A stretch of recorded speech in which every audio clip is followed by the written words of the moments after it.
Sands before the revelation. The story begins in the long quiet of the Arabian Peninsula, where dawn rises slowly over rolling dunes that stretch to the horizon like waves of amber light. In this vast expanse, the early morning air carries a chill, and the land seems untouched by time. The silence is broken only by the soft jingle of a distant caravan or the wind slipping across dry stone. Here, in a world shaped by sand and sky, the life of Prophet Muhammad would one day bloom like an oasis. Centuries before his birth, Arabia stood at the crossroads of civilizations. To the north lay the fading outlines of Byzantium's desert frontiers, where lone fortresses kept watch over trade routes threading toward Syria. To the east, across expanses of sunburnt rock, rose the remnants of the Sasanian Empire, powerful and ornate, its kings ruling from cities far richer than anything found in the peninsula. Yet Arabia itself remained largely untouched by these imperial powers. It was a land of tribes of poets, of wandering herdsmen, and settled towns clustered around precious springs. Mecca, the city where Muhammad would be born, sat nestled in a valley that had little to offer in the way of fertile soil. Its strength lay instead in its position on the caravan routes. Long lines of camels passed through its narrow streets, loaded with frankincense spices, silks, and leather. From the Red Sea ports, merchants carried goods bound for distant lands.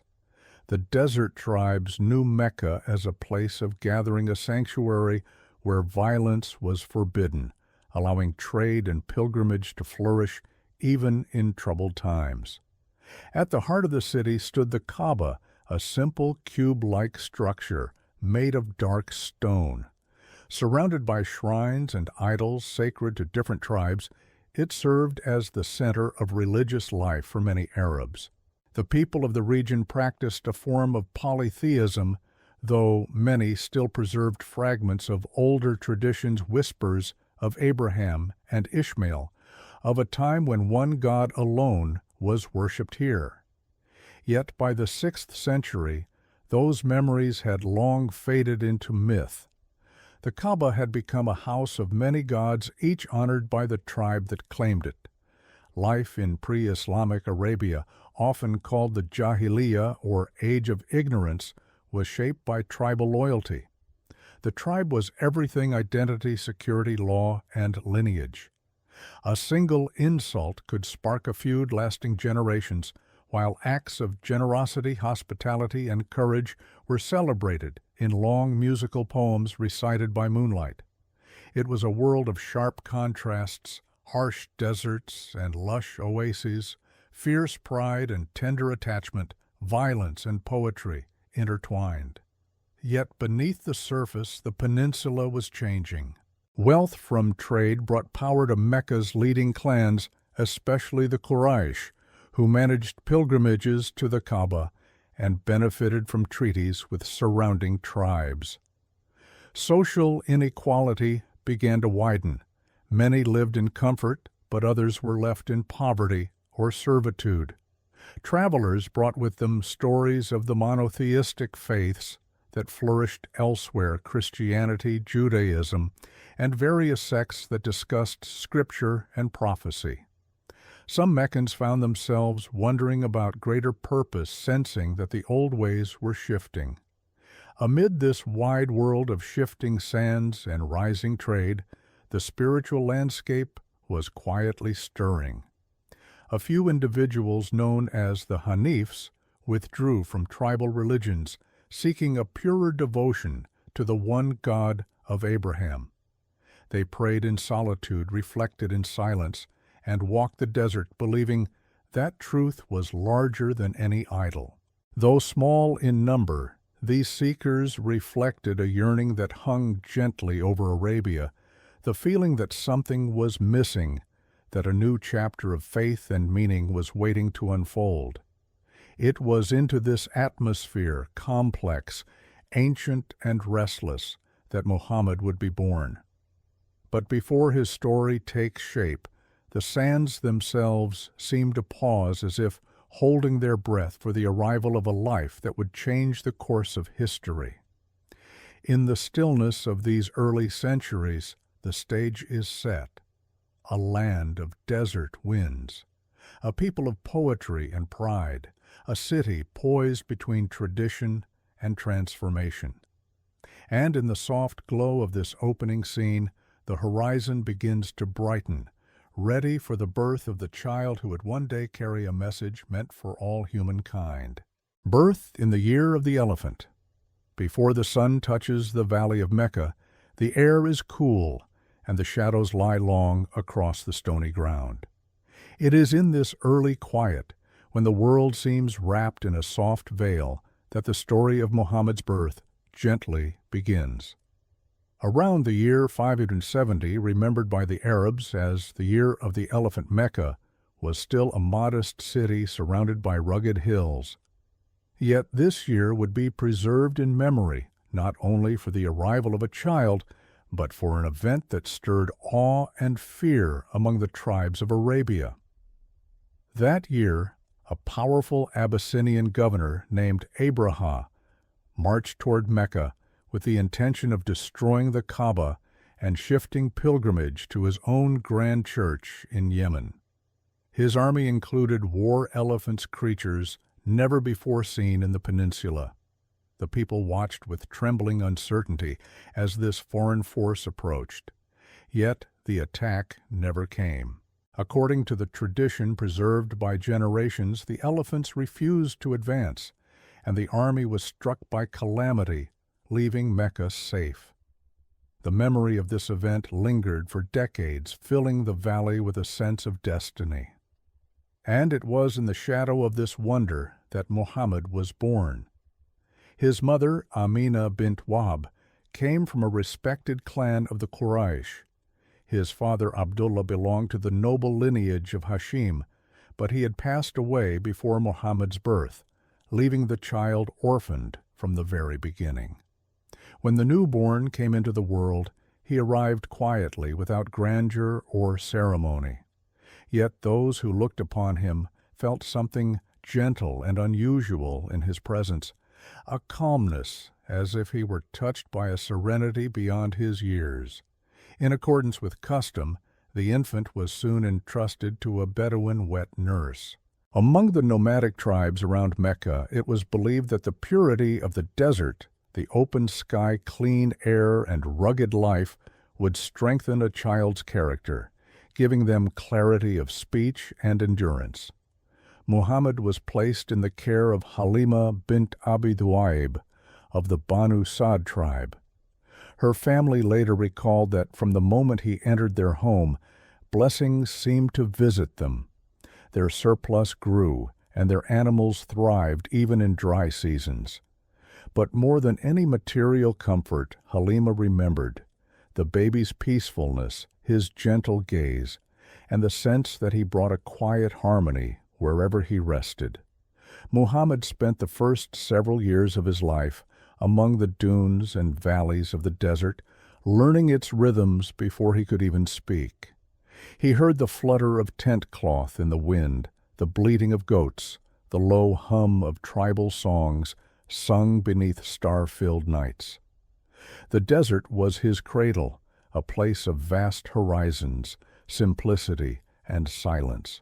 It shaped him long before he knew his own story. Around the age of 4, he returned to Mecca to live with his mother. Amina cherished him deeply, though their time together was short. When Muhammad was 6 years old, she took him on a journey northward to visit relatives in Yathrib, later known as Medina. The road passed through dry plains and scattered villages, the sky wide and pale above them. In Yathrib, Muhammad saw the warmth of extended family and felt, perhaps for the first time, the gentle embrace of a community that stretched beyond Mecca's valleys. But on their return journey, Amina fell gravely ill. In a place called Abwa, not far from the red sands between Mecca and Yathrib, She passed away, leaving the young boy once again without a parent. The caravan drivers, moved by the child's quiet sorrow, brought him back to Mecca. There his grandfather Abd al-Muttalib, the respected caretaker of the Kaaba, took him in. Abd al-Muttalib was an elder of great dignity. His white hair and measured speech made him a figure of reverence among the Quraysh. It is said that when he sat beside the Kaaba, no one dared sit on the mat reserved for him. Yet when Muhammad approached, the old man welcomed him to sit by his side. He recognized in his grandson a presence both soft and bright, as if the boy carried a future that was not yet visible to others. For 2 years Muhammad lived under his grandfather's protection, learning the customs of Mecca and watching the rhythms of pilgrimage unfold around the sacred sanctuary. But fate turned again. When Muhammad was 8, Abd al-Muttalib passed away and guardianship shifted to Muhammad's uncle Abu Talib, a man of modest means but deep loyalty. Abu Talib had many children and a life of constant responsibility, yet he embraced his nephew with affection. He took Muhammad with him wherever he went, including on trading journeys northward towards Syria. Along dusty caravan routes, Muhammad saw merchants from Byzantium, monks from desert monasteries, and travelers speaking different tongues. These early encounters planted in him a familiarity with lands beyond Arabia and a curiosity about faiths and cultures that differed from those of Mecca. Throughout his youth, Muhammad earned a reputation for honesty. The people of Mecca, even those who rarely agreed among themselves, began to call him Al-Amin, the trustworthy. They entrusted him with goods, sought his counsel in disputes, and relied on him to settle matters that needed fairness. This title, given long before prophethood, reflected not rank or wealth, but the quiet reliability he carried into every aspect of life. Though orphaned early, Muhammad grew not in bitterness, but in gentleness. He knew grief, he knew loneliness, and he knew the fragile nature of life in the desert. Yet he watched the world with an openness that made him different. He was thoughtful, often reflective, not given to the heated arguments that flared in Meccan gatherings. Those who knew him sensed that his strength was inward, rooted in a calm and steady heart. The Kaaba remained central to his world. He watched pilgrims circle it in devotion, offering sacrifices and prayers. He saw the idols arrayed along its walls, each representing a different tribe or belief. Yet somewhere within him, the memory of the ancient monotheism of Abraham and Ishmael flickered like a distant ember. It was not yet a calling, not yet a mission, but a quiet awareness that truth might be simpler, purer than the world around him seemed to suggest. As Muhammad moved through adolescence into early adulthood, his life appeared steady, even unremarkable, to those who passed him in the marketplace. But beneath this calm surface, his character was being shaped by loss, love, desert winds, and the gentle hands of those who had raised him. The years were preparing him quietly and patiently for a revelation that would come only when the world around him and the world within him was ready. And as the young man grew into his place among the Quraysh, the sands of Mecca seemed to watch in silence, aware that the child born in the year of the elephant was walking slowly toward a destiny still hidden beyond the horizon. The honest merchant of Mecca. The days in Mecca often began with a soft glow creeping over the ridges that surrounded the valley, lighting the stone walls and narrow streets with a warm amber hue. Merchants stirred before dawn, preparing their goods for the day's trade. The smell of leather spices and roasted barley drifted through the air. Among them Muhammad moved with a quiet purpose, his presence steady and unassuming. In these years of early adulthood, he walked paths he had known since childhood, yet each step seemed guided by a calm inner compass that others sensed but could not name. Mecca's bustling markets reflected the heart of Arabian trade. Caravans came from Yemen in the south, bearing incense and cloth, while others arrived from the northern frontiers with oils, wine, metalwork, and silks. The Quraysh held a privileged position in this vast network. They were custodians of the Kaaba and protectors of a sanctuary where violence was forbidden, which granted them a reputation for neutrality and safety. This allowed them to negotiate commercial pacts with distant tribes and gain influence far beyond the valley's rocky walls. Muhammad grew into this world with a natural talent for observation. He studied the rhythms of trade, the subtle gestures of negotiation, the unspoken trust that held deals together. But more importantly, he brought something rare to the market: unwavering honesty. When he promised to deliver goods, he delivered them. When he was asked to hold something in trust, he cared for it as though it were his own.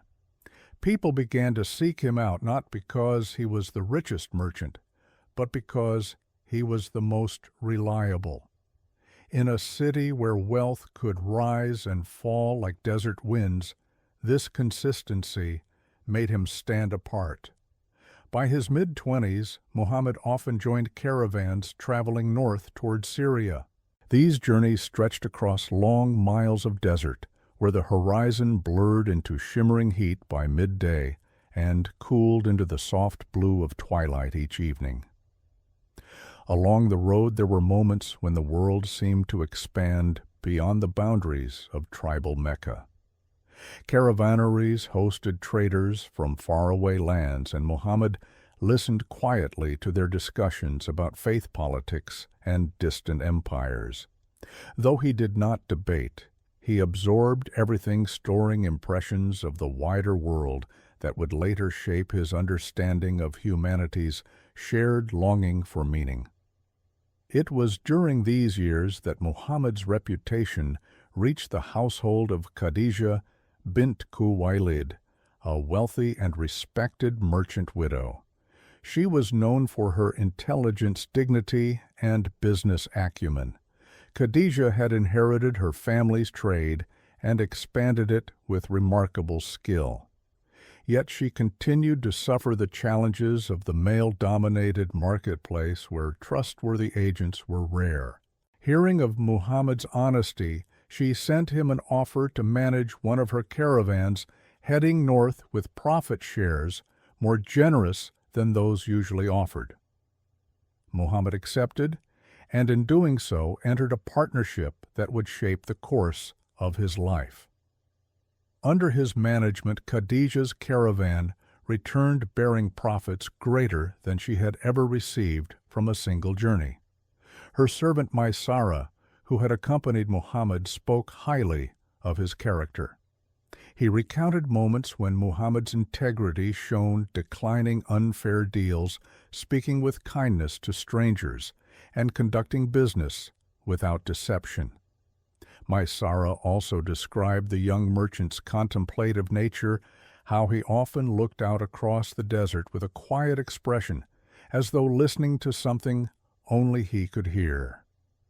Impressed by these reports, Khadija felt a growing admiration and respect.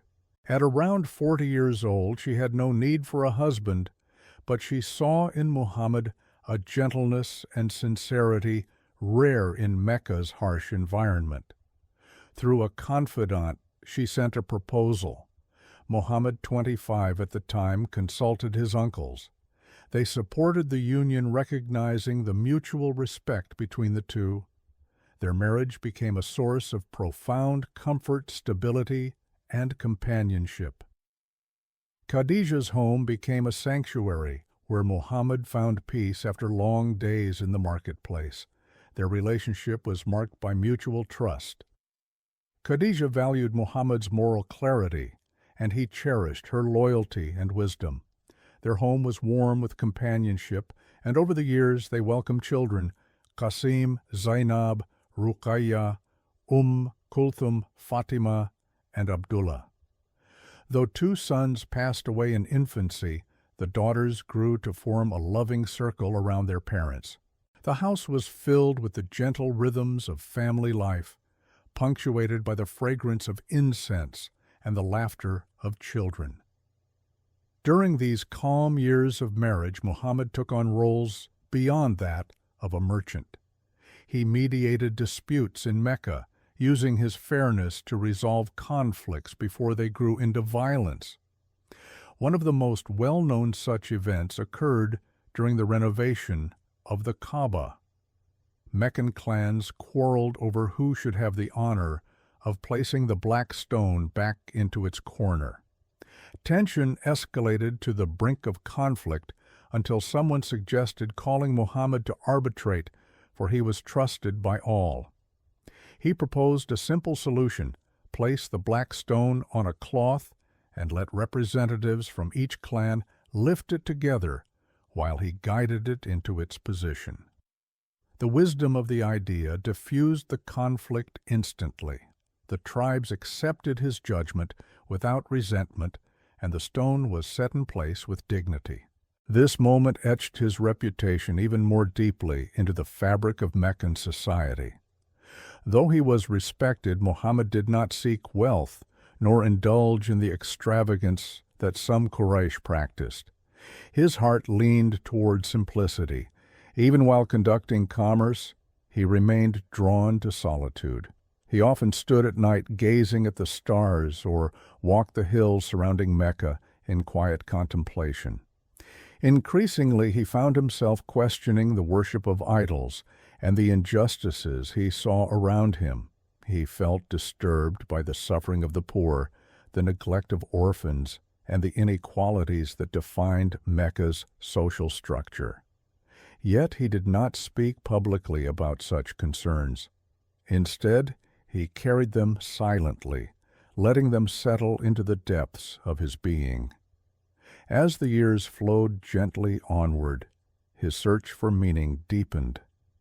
Muhammad began seeking retreats in the hills, more frequently spending days at a time in quiet reflection.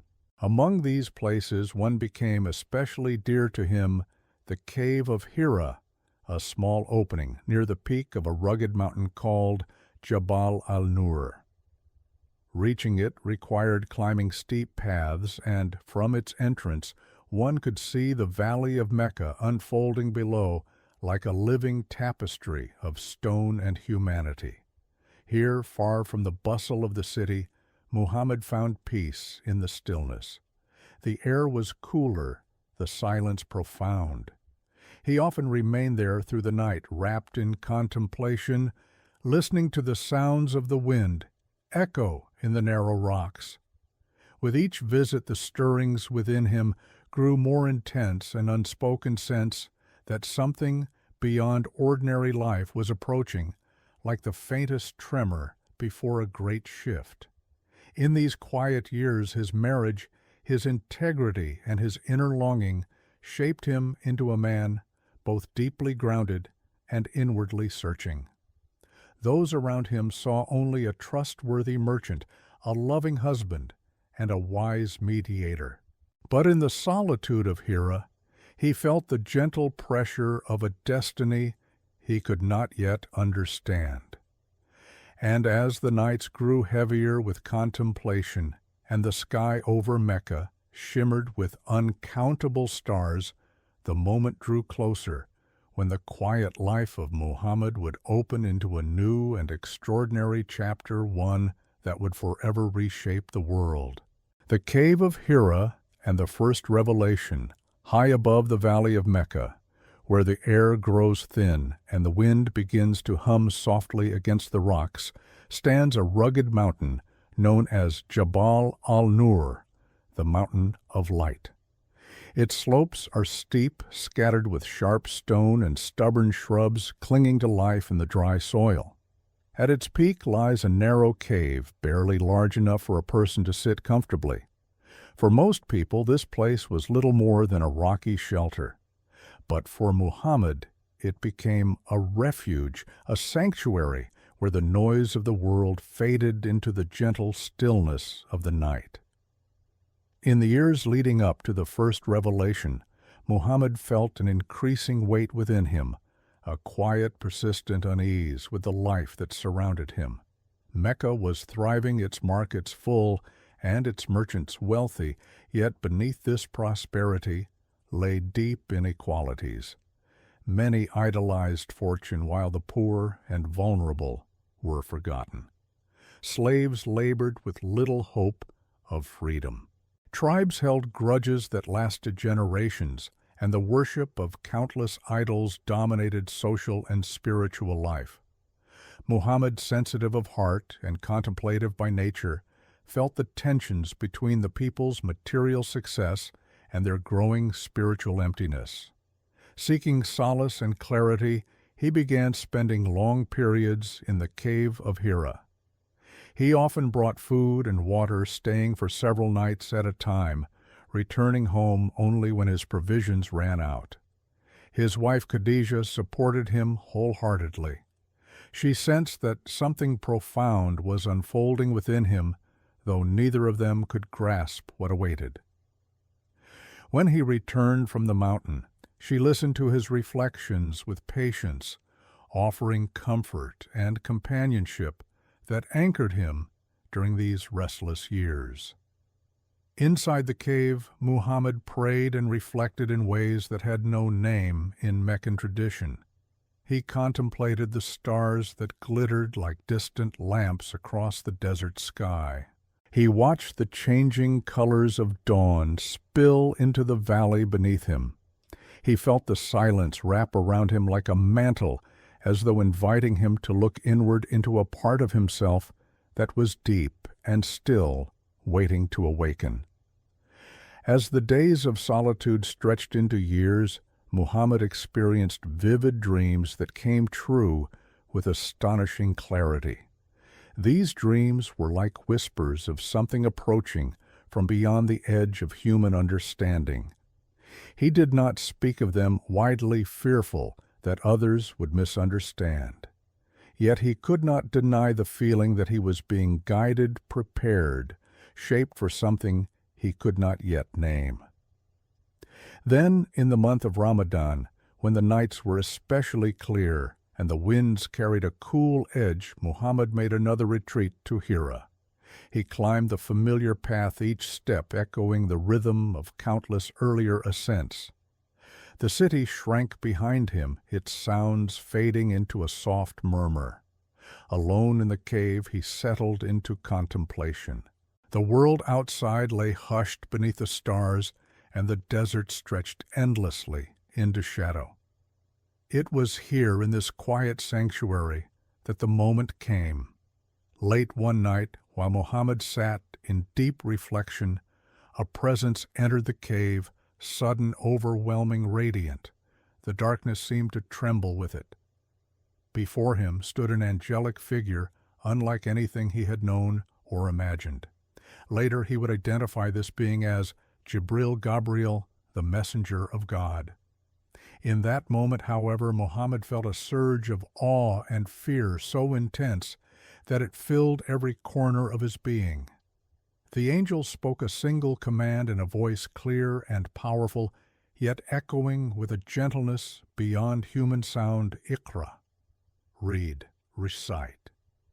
Muhammad, trembling, replied that he could not read. Again the command came, insistent, yet compassionate: "Iqra." Still unable to read, he felt the angel embrace him, neither painful nor tender, but overwhelming, as though reality itself pressed upon him. The command came a third time, carrying the weight of all creation behind it. And then, with the embrace released, the angel spoke the first verses of the Quran that would one day flow across the world in millions of voices. "Recite in the name of your Lord, who created man from a clot. Recite, and your Lord is the most generous, who taught by the pen, taught man what he did not know." As these words filled the cave, Muhammad felt their truth settle into his heart. The command was no longer impossible. The verses flowed from his lips as though they had been waiting within him all along. Fear and awe swept over him. The cave felt changed, as though lit from within by a revelation that transformed the space itself. When the angel's presence withdrew, Muhammad remained trembling, his breath uneven, his mind racing. The silence of the night returned, but nothing was the same. The world outside the cave seemed immense, unfamiliar, yet vividly alive. The verses echoed inside him, shaping themselves into memory. Terrified and unsure of what he had experienced, Muhammad hurried down the mountain. The descent was steep, and the loose stones shifted under his feet as he rushed toward home. The night air felt cold against his skin. When he reached his house, he called out to Khadijah, voice shaken, asking her to cover him. She wrapped him in a cloak, her arms steady her presence, grounding him as he told her what had happened in the cave. Khadijah listened with full faith. She saw no madness, no fantasy, only truth in the man she had always known as wise and trustworthy. She reassured him that God would never abandon a person who was kind to kin, caring for the needy, honest in speech, and faithful to every trust placed upon him. Sensing the gravity of the moment, she took him to her relative Waraka ibn Nawfal, a learned man who knew the scriptures of earlier prophets. After hearing Muhammad's account, Waraka's eyes filled with certainty. He recognized the experience immediately. "This is the keeper of secrets," he said softly, "the same who came to Moses." He warned that Muhammad would one day face rejection and hardship, for no messenger was ever welcomed easily. Yet he also affirmed that a divine mission had begun. In the days that followed, Muhammad felt the weight of revelation settle more deeply into him. He withdrew often to reflect, to listen, to understand. No new verses came immediately. The world seemed to hold its breath. The silence was almost painful, leaving him uncertain about what was to come. Yet Khadijah remained by his side, her presence a constant reassurance. Then, after a period of stillness, the revelations resumed. The command was no longer simply to recite, but to rise and warn, to call humanity toward the oneness of God and the path of righteousness. What had begun in the solitude of Hira was now opening into a mission that would demand courage, patience, and unwavering faith. The quiet merchant who had once sought the solace of mountain caves now carried a message meant not just for Mecca, not just for Arabia, but for all people who search for meaning in a world filled with shadows and light. And as the night winds continued to sweep across Jabal al-Nur, the world beneath was beginning to change slowly, silently, like dawn approaching after the darkest hours. Years of quiet struggle in Mecca. When the revelations began to come more steadily, they descended like soft rain upon a parched land, sometimes in gentle verses, sometimes in powerful commands that stirred the deepest layers of the soul. Muhammad held each word with reverence, preserving them in his heart. The message was clear, simple, and yet profoundly transformative, that God was one without partner or idol, that people should live with justice, compassion, and humility, and that the world they knew, its wealth, its rivalries, its glittering idols, was fragile compared to the eternal truth awaiting those who believed. In the earliest days, Muhammad shared this message quietly.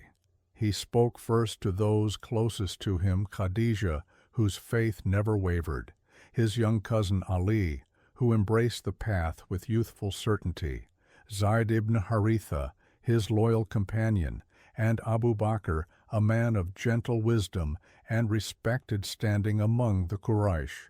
Abu Bakr's support would prove invaluable, for he persuaded several prominent Meccans to accept the message, including Uthman ibn Affan, Talha ibn Ubaidullah, Sa'd ibn Abi Waqqas, and others who would one day become pillars of the new community. These early Muslims gathered discreetly, sometimes in Muhammad's home, sometimes in the quiet corners of Mecca's narrow alleys. They prayed together, learned the verses revealed to Muhammad, and strengthened one another's resolve. The revelations emphasized mercy, kindness to the poor, honest dealings, and the remembrance of God principles deeply noble yet challenging in a society built on tribal power and wealth. For a time, the Quraysh paid little attention. To them, Muhammad was still the trustworthy man they had known for decades. They assumed his new teachings were a private spiritual pursuit, something that would fade with time. But when the command came to proclaim the message openly, everything changed. Standing upon the hill of Safa, Muhammad called the clans of Quraysh together. They gathered, curious, their footsteps echoing against the stone alleys. In the stillness that followed, he warned them of a coming reckoning and urged them to turn toward the one God. The words struck the air like a spark. The Quraysh, fiercely proud of their traditions, recoiled. They mocked the idea that their cherished idol symbols of ancestry and identity should be abandoned. The leaders of Mecca felt the new message threatened the delicate balance of pilgrimage, prestige, and profit. From that moment, opposition hardened. Not all Meccans rejected him outright. Some admired his character, yet feared the consequences of aligning themselves with a message opposed by the city's most powerful men. Others felt genuine sympathy, but remained bound by tribal loyalty. Still others despised the challenge he posed to their authority. They taunted him in the marketplace, questioned his sanity, and spread rumors to tarnish his reputation. Yet Muhammad continued to preach with patience. The revelations urged him to stand firm, to respond not with anger, but with steadfastness. Verses spoke of earlier prophets Noah, Abraham, Moses, and the trials they endured. These stories became both a comfort and a reminder that struggle was woven into the path of truth. As the years passed, persecution intensified. The Quraysh began targeting weaker members of the Muslim community, particularly those without tribal protection. Slaves who embraced the message suffered harsh punishments. Among them was Bilal ibn Rabah, whose voice would one day call believers to prayer. He was dragged through the desert stones placed upon his chest, yet he endured with unwavering faith, repeating the word, Ahad One. Others faced verbal attacks, social isolation, or the loss of livelihood. Even families were torn apart when fathers opposed sons, brothers rejected brothers, and mothers wept over the choices of their children. In a society where tribal ties were stronger than any law, these divisions cut deeply. Muhammad, though protected by his uncle Abu Talib, felt every wound inflicted upon his followers. He consoled them, teaching that God saw their sacrifices, that patience was a light, and that steadfastness would lead them to peace. His home, once a place of simple domestic joy, now became a refuge for the oppressed, filled with murmured prayers and whispered verses. Despite the hardships, the community grew. The message resonated with those who were weary of the injustices of Meccan society, the poor, the enslaved travelers, searching for truth, and even some members of the elite who felt drawn to the purity of monotheism. The Quranic verses spoke to them with tenderness and strength. They described the beauty of creation, the value of compassion, the certainty of resurrection, and the fleeting nature of this world's illusions. As Quraysh pressure mounted, the Muslims sought places of safety. One group traveled to Abyssinia, welcomed by the Christian king al-Najashi, who offered them sanctuary. When the Quraysh sent envoys to demand their return, the king refused, moved by the recitation of verses from the Quran describing Mary and the birth of Jesus. It was a rare moment of interfaith recognition, a quiet sign that the new message carried universal truths. Back in Mecca, tensions rose even further. The Quraysh imposed a harsh boycott on Muhammad's clan, the Banu Hashim, isolating them in a narrow valley called Shirb Abu Talib. For nearly 3 years they faced hunger and hardship. Children cried at night from lack of food. Adults softened tree leaves with water to survive. Yet the Muslims remained united, bound together by shared suffering and faith. Muhammad walked among them daily, comforting the worried, strengthening the weak, reminding them of God's mercy. When the boycott finally ended, Mecca felt changed. But even then, sorrow struck Muhammad's heart. In a short span of time, he lost both Khadijah and Abu Talib, 2 pillars of his life, 2 sources of comfort and protection.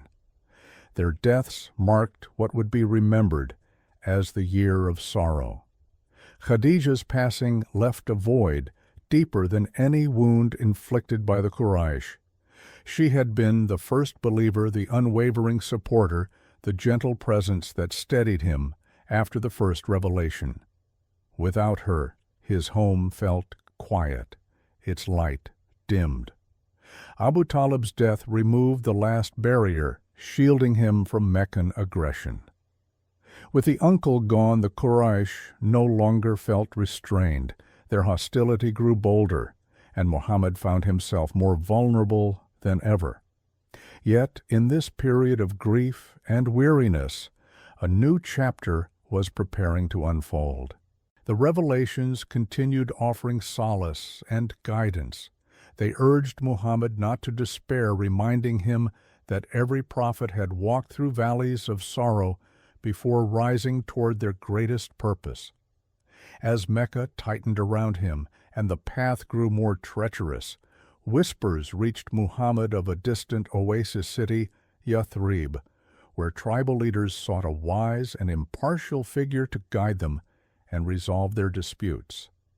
They had heard of Muhammad's reputation for fairness, truthfulness, and calm judgment. It was an invitation not just to safety, but to possibility. And as the winds shifted across the valley of Mecca, carrying the scent of distant lands, the time approached when the prophet would leave the city of his birth behind and step toward a new destiny, one that would redefine not just his own life, but the life of a nation. The Hijra, a journey toward sanctuary.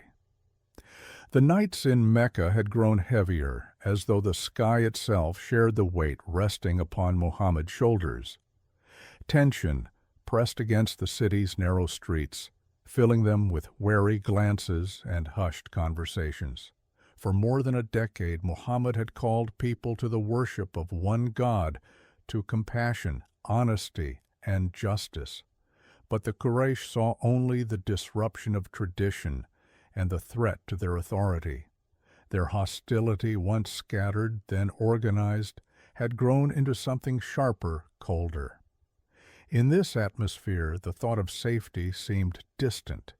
Yet, beyond Mecca's hills and the fertile oasis of Yathrib, hope quietly stirred. Yathrib was a city of palms and gardens of wells and winding paths shaded by orchards. 2 major tribes, the Aurayus and the Khazraj, lived there along with several Jewish clans.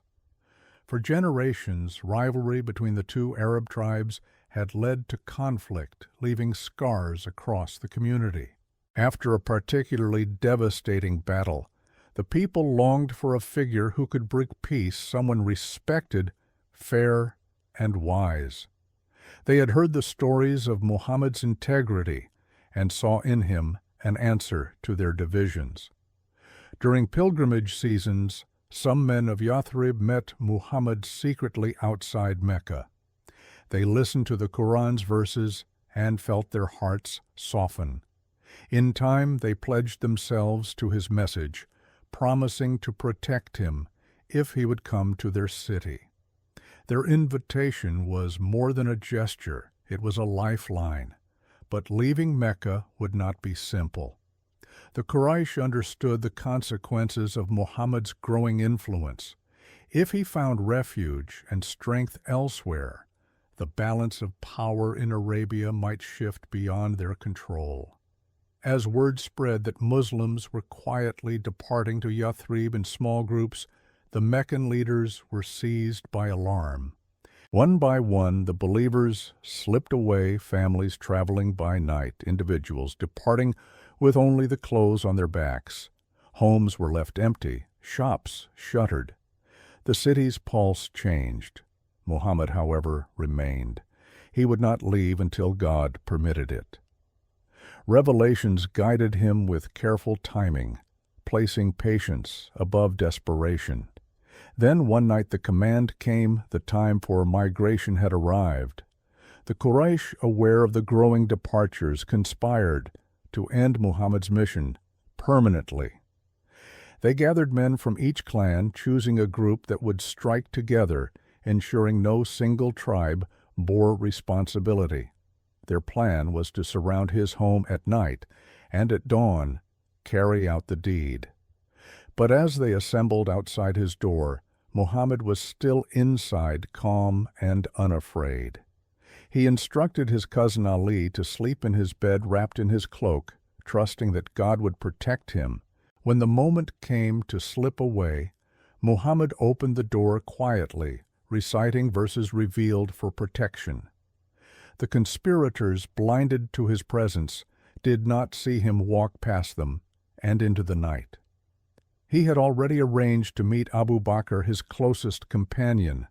Their bond, forged through years of faith and loyalty, now deepened into a partnership for survival. Abu Bakr had prepared 2 camels and provisions. Together, under the cover of darkness, they departed toward unfamiliar terrain, not north toward Yathrib, but south into a maze of rocky hills where the Quraysh would not think to search. The journey led them to the foot of Mount Thawr, a rugged peak with a hidden cave near its summit. The climb was steep, the path dangerous. When they finally reached the cave, exhaustion pressed upon them. It was here in this small, uneven space that they found refuge for 3 days. Outside the cave, Mecca erupted. When the Quraysh discovered Muhammad had escaped, they searched frantically, scouring every route leading out of the valley. Riders were sent in all directions. Scouts followed tracks in the sand. A reward was declared for anyone who captured him. At one point, a search party came so close to the cave that their footsteps echoed just beyond the narrow entrance. Abu Bakr, listening to the sounds of pursuit, whispered to Muhammad that if the pursuers only looked down, they would see them. Muhammad, however, remained calm. With a gentle voice, he reassured his companion, "Do not be afraid. God is with us." There are stories passed through generations describing a spider spinning a web over the entrance and a dove nesting at the threshold, creating the illusion that no one had entered the cave in years. Whether literal or symbolic, the imagery reflects the deep conviction that they were protected by forces beyond human sight. After the searchers scattered and the danger lessened, Muhammad and Abu Bakr slipped out one night, with their guide, a skilled desert tracker named Abdullah ibn Uraykit. They rode westward, skirting the coastline along the Red Sea, then north through barren valleys that stretched endlessly beneath the blazing sun. The route was harsh, full of jagged stones, hidden gullies, and long, lonely miles, but it kept them safe from pursuit. Along the way, they encountered shepherds, travelers, and caravans, yet moved with discretion, never revealing their true purpose. At night the stars guided them, forming silent patterns overhead, as if lighting their path. By day they sought shade beneath cliffs, or in the shadows of thorny acacia trees. Muhammad spoke softly to Abu Bakr, reciting prayers and verses that eased the hardships of the road. After days of difficult travel, the landscape changed. The dry plains gave way to scattered palms, and the air grew cooler with the scent of water carried on the wind. They approached Quba, a settlement just outside Yathrib. Word had already reached the city that the prophet was on his way. For days the people had gathered at the outskirts each morning, scanning the horizon, waiting for his arrival. When at last Muhammad appeared, riding calmly with Abu Bakr beside him, a wave of relief and joy rippled through the community. In Quba, the prophet rested briefly and laid the foundation for what would become the first mosque in Islam, a simple building of stone and earth, filled with the quiet devotion of grateful hearts. After a few days, he continued toward Yathrib. As he entered the city, crowds lined the roads, welcoming him with songs and smiles. Children ran beside the caravan, women waved from rooftops, and men extended their hands in friendship. Here, in this oasis of palm groves, Muhammad found not only safety, but a new beginning. Yathrib would soon be known by a new name, Medina, the city of the prophet. The Hijra marked more than a physical journey. It was a turning point in history, a shift from persecution to community building, from quiet endurance to active leadership. It became the beginning of the Islamic calendar, a symbol of renewal, hope, and the courage to leave behind familiar paths in pursuit of purpose.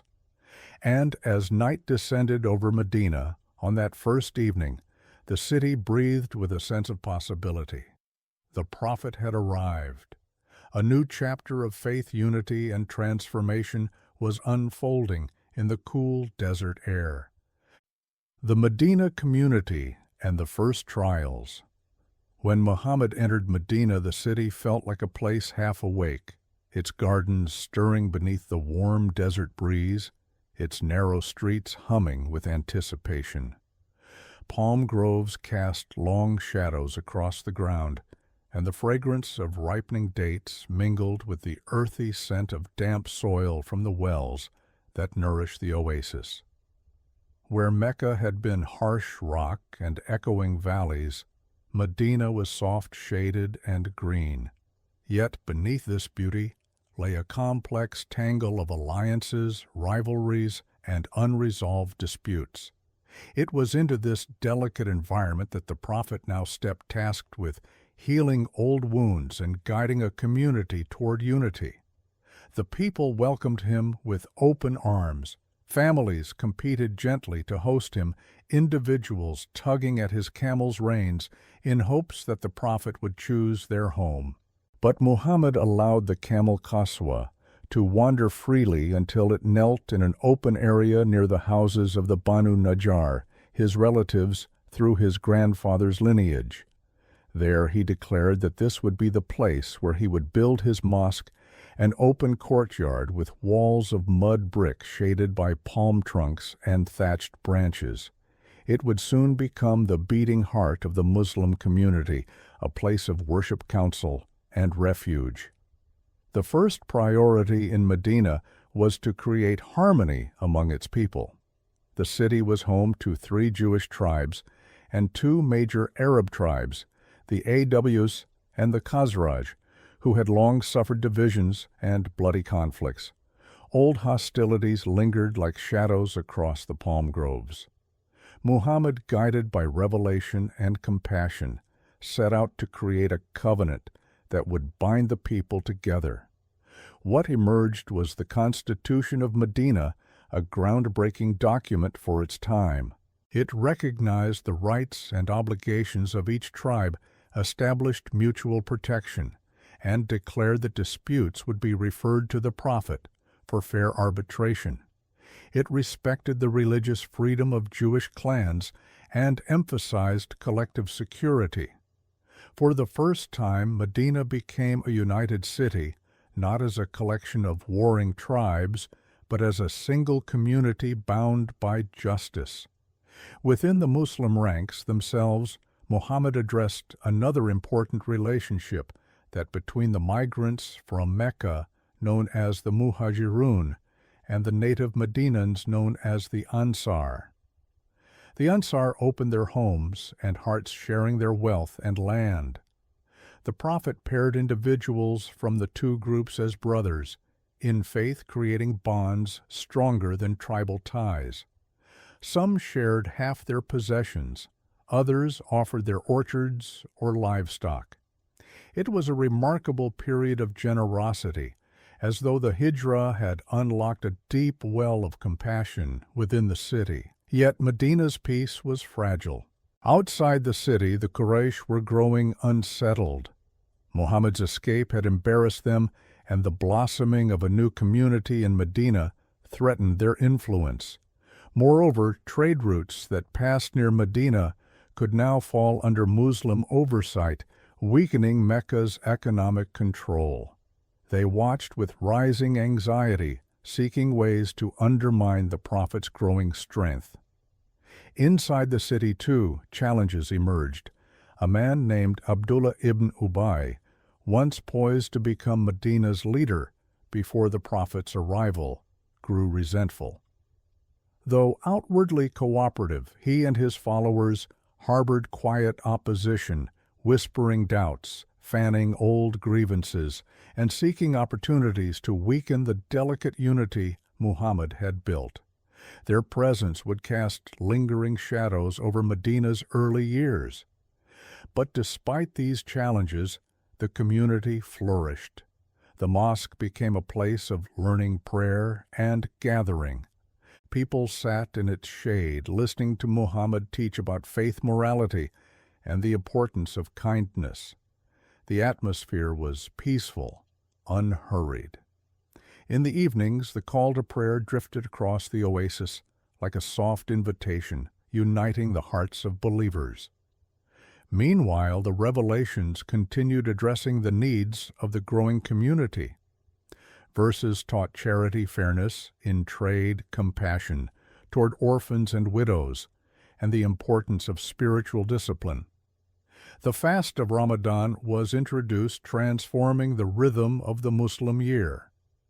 The direction of prayer changed from Jerusalem to the Kaaba in Mecca, reaffirming the roots of the new faith in the heritage of Abraham. Each revelation guided the community step by step, shaping its identity and strengthening its resolve. But Medina was not insulated from conflict. Early on, a small group of Meccan Muslims traveling to Medina were ambushed and killed. The news shook the city. The Muslim community, though committed to peace, understood that they were vulnerable. The Quraysh had declared hostility, and the safety the Muslims sought in Medina was not fully secure. In response, the Prophet organized small patrols along the trade routes to protect Medina from surprise attacks and to show the Quraysh that the Muslims were no longer defenseless. These early encounters were mostly quiet maneuvers with little actual fighting. They were cautious gestures in a tense environment, measures meant to protect, not provoke. But tension escalated when a large Qurayshi caravan returned from Syria heavily armed and wealthier than usual. The Muslims saw an opportunity to disrupt Mecca's economic power, but before any decisive action could be taken, the Quraysh reacted aggressively. They assembled a sizable force and marched north toward Medina, determined to crush the new community once and for all. This moment marked the start of a new chapter, a transition from quiet struggle to open confrontation. The Muslims did not seek war, but war sought them. Their survival depended on defending the community they had so lovingly built. As these threats drew nearer, the believers gathered around the prophet, their faces lit by the glow of lamplight in the evening mosque. They listened to his words, steady and reassuring. He spoke of patience, courage, and reliance on God. He reminded them that they stood for a truth greater than any army and that their unity was their greatest strength. Outside, the winds rustled the palm leaves, whispering of what lay ahead. Medina, once a place of refuge, had now become the foundation of a budding nation. Its people, farmers, merchants, craftsmen, migrants, were bound by a purpose that transcended tribe and territory. The first true test of that unity was approaching with deliberate steps carried by the desert winds that swept in from the direction of Mecca. And soon, on the plains beyond the city, the early Muslim community would face its first great trial, a battle that would echo through history, shaping the destiny of the faith and the hearts of its believers. Battles that defined an era. The landscape beyond Medina stretched outward in quiet waves, low hills the color of worn copper valleys, lined with dusty shrubs, and long plains where the wind moved unchallenged. It was into this terrain, so empty and yet so alive, that the early Muslim community now carried its destiny. They had fled Mecca to escape persecution, yet conflict pursued them across the desert. What unfolded in the next few years would shape not only their survival, but the identity of Islam itself. The first great test came at a place called Badr, a broad plain near a cluster of wells along the main caravan route to Syria. The Quraysh had gathered a large force to protect their trade and avenge their wounded pride. 300 Muslims marched from Medina, not expecting a major confrontation. Many were lightly armed, some without proper swords or armor. Yet when they learned that the Quraysh army, nearly 1,000 strong, was approaching, the moment of decision arrived. As the Muslims camped near the wells, night settled over the plain like a dark velvet cloth. The air hummed softly with the sound of the desert wind, and lanterns flickered in the distance. The prophet walked among his followers, offering reassurance. His calm presence softened their fears. Some hearts trembled at the size of the coming struggle, but most felt a steadfast peace, as though they were standing inside a quiet trust that flowed from something greater than themselves. The dawn of the Battle of Badr carried the coolness of early morning. As the two forces faced each other, dust rose under the feet of warriors drifting slowly across the plain. Swords caught the light. The earth pressed its silence upon them. Then, in a surge that echoed across the desert, the battle began. It was not a grand clash of empires, but a struggle for survival, fought by ordinary men whose faith had drawn them to the front lines. The Quran later described unseen tranquility descending upon the believers, strengthening their steps. By day's end, the Quraysh army had retreated in shock, its ranks shattered.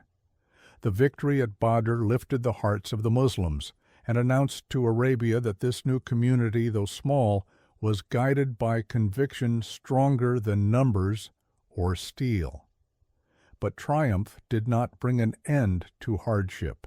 The Quraysh, humiliated by their defeat, prepared a second campaign. They gathered allies, raising a larger force to confront the Muslims near the slopes of Uhud, a mountain just outside Medina. The prophet positioned his forces carefully, aware of the danger posed by cavalry charges along the narrow passes. He stationed a group of archers on a hill to protect the rear flank, giving them a clear command to remain at their position no matter how the battle unfolded. The early moments favored the Muslims. Their lines advanced with strength and discipline. But when some of the archers, believing victory assured, left their post to gather spoils, the tide of battle shifted. Qurayshi cavalry swept around the exposed flank, turning order into chaos. Dust filled the air, sound fractured into cries and clashes of metal. Amid the turmoil, Muhammad was struck and injured, and for a moment a rumor spread that he had fallen. Panic rippled through the field. It was a bitter day. Many beloved companions were lost, and the believers' hearts were heavy. Yet the battle was not a defeat of faith. It was a lesson written into the fabric of struggle itself. Unity and discipline were as essential as bravery. The Quran spoke gently to the grief of the believers, consoling them, and reminding them that hardship often carries wisdom within it.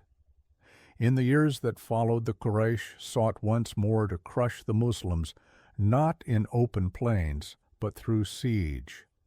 This led to the third defining encounter, the Battle of the Trench, known in Arabic as Al-Khandaq. It was a defensive struggle, unlike anything Arabia had seen. Warned that a vast coalition of tribes, over 10,000 strong, was marching toward Medina, Muhammad consulted his companions. Salman the Persian, familiar with warfare in his homeland, proposed digging a trench along the exposed northern front of the city. It was an unfamiliar idea to the Arabs, but the Prophet embraced it, and so the Muslims worked day and night, their hands blistered, their bodies tired, carving a long ditch into the earth as winter winds swept across the oasis. When the coalition arrived, they found the city protected by a trench they could not cross. Frustration mounted. Siege tents flapped in the cold wind. Arrows fell like thin shadows, but Medina held firm. Inside the city, tension simmered. Supplies ran scarce. The nights grew colder, and a group within the city who had secretly opposed the Prophet whispered doubts, hoping to weaken the believers' resolve. Yet despite fear and exhaustion, the Muslims stood united. Days stretched into weeks, but the trench remained an unbroken barrier. Then a fierce storm swept across the plain. The coalition's tents collapsed, their fires died, their animals panicked. The camp dissolved into disarray. Seeing no hope of victory, the tribes withdrew, leaving the Muslims exhausted but safe.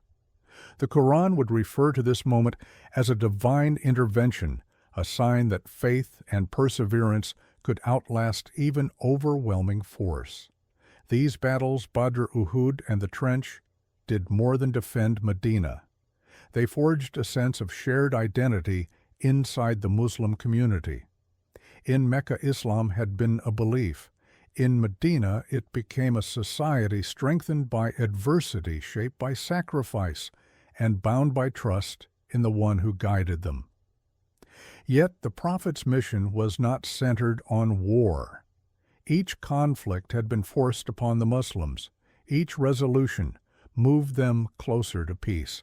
Muhammad constantly sought reconciliation, wrote letters to tribes, negotiated alliances, and worked to prevent bloodshed whenever possible.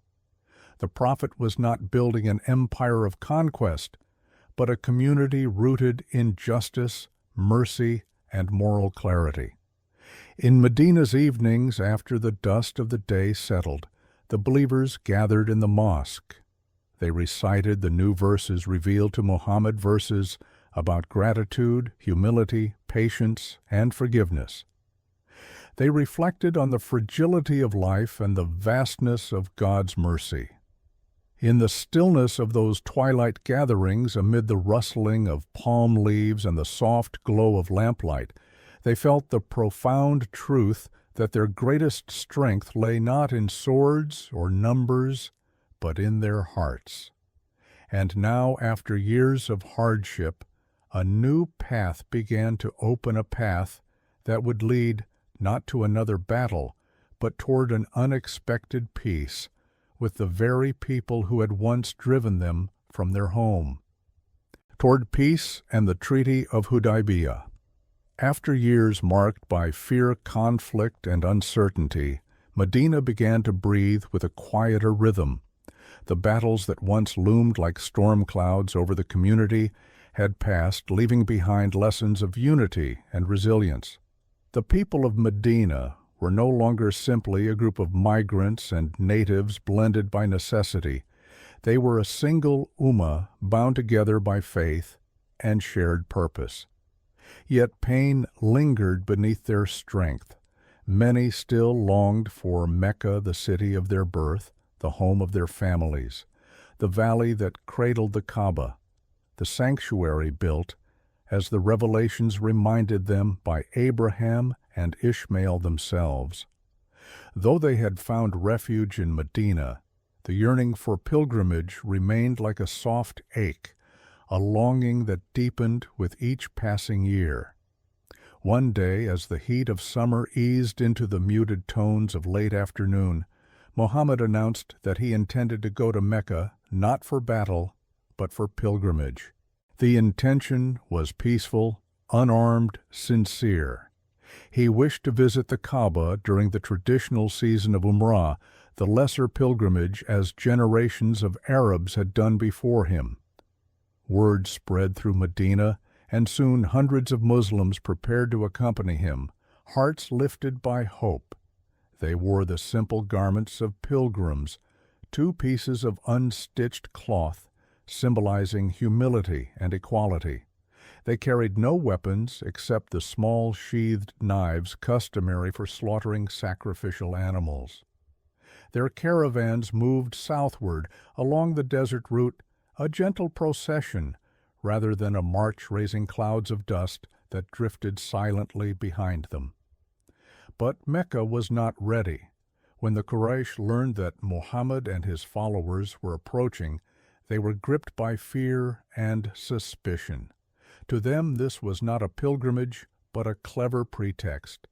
They imagined an invasion masked as devotion. Determined to block the Muslims from entering the valley, they sent riders to guard the approaches to Mecca. Muhammad, seeing the tension brewing, diverted the caravan toward a plain outside the city called Hudaybiyyah, where they set up camp beside a dry well. The place was quiet wind sweeping over open ground, the scent of dust, and sparse shrubs lingering on the air. It was there, in this unremarkable patch of earth, that one of the most significant peace negotiations in early Islamic history would unfold. Diplomacy began with cautious steps. Messages traveled between the 2 camps, carried by envoys who moved slowly across the plain, uncertain of each other's intentions. The Quraysh admired the Muslims' determination, but feared the consequences of allowing them into the city. Muhammad, committed to peace, instructed his companions to remain calm and patient. At one point, tensions flared. A rumor circulated that Uthman ibn Affan, sent as an emissary to Mecca, had been harmed. Anger rippled through the Muslim camp. In response, the Prophet gathered the believers beneath a lone acacia tree and called them to pledge their loyalty, even to the point of defending him if matters came to violence. This pledge, known as Bay'at al-Ridwan, became a symbol of unwavering devotion. Yet even then, Muhammad sought only peace. When the Quraysh realized that the Muslims would not be provoked into battle, they agreed to negotiate. Their representative Suhail ibn Amr arrived at Hudaybiyyah and sat with the Prophet to draft a treaty. The negotiations were long, stretching into the evening.